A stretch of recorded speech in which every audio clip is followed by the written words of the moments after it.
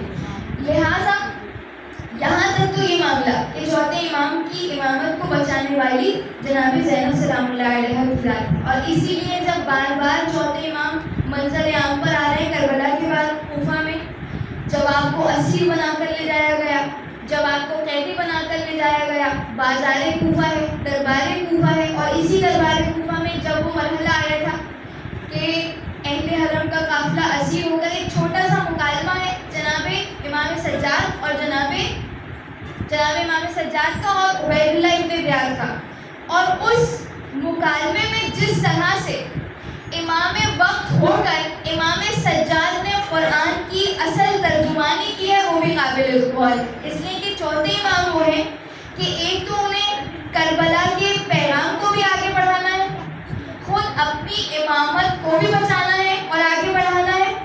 تو جس انداز سے امام سید سجاد علیہ السلام نے تمام چیزوں کو پیش کیا وہ بہت قابل غور ہے. اور روایت کی الفاظ ملتے ہیں, سلوات پڑھیں اور تھوڑا تھوڑا مزید آگے محمد کہ آپ مومنات شروع سے ظاہر ہے بیزی ہیں اور مصروف ہیں اور مجالس میں شرکت کرتی رہی ہیں, لیکن شان امامت ایک سلوات کا دیا عنایت فرمائیے. یعنی آپ دیکھیے کس موقع پر چوتھے امام کو قتل کرنے کی سازش ہو رہی ہے.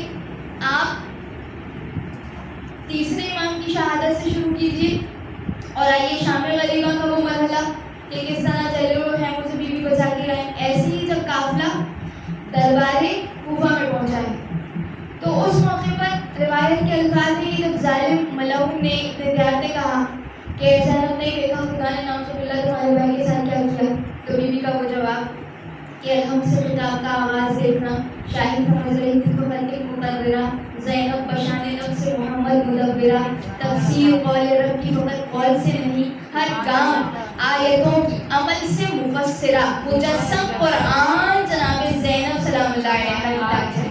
تو اس موقع پر بی بی نے جملہ کہا تھا, اے ابن زیاد تو یہ کہتا ہے میں نے کربلا میں کیا دیکھا, تو سن مارا اللہ جمیلہ, میں نے کربلا میں جو دیکھا وہ سوائے عزت, جمال, زیبائی, خوبصورتی کے کچھ نہیں تھا.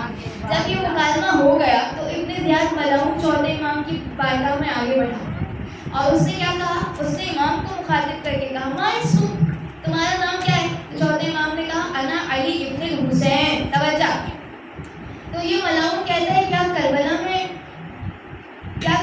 میں خدا نے, توجہ کیجیے گا, کیا کربلا میں خدا نے علی کو شہید نہیں کر دیا تھا؟ کیا کہہ رہے ہیں, کیا کربلا میں خدا نے علی کو شہید نہیں کر دیا تھا؟ تو چوتھے امام نے فرمایا وہ میرے ایک اور بھائی تھے جن کا نام بھی علی تھا, یعنی علی اکبر.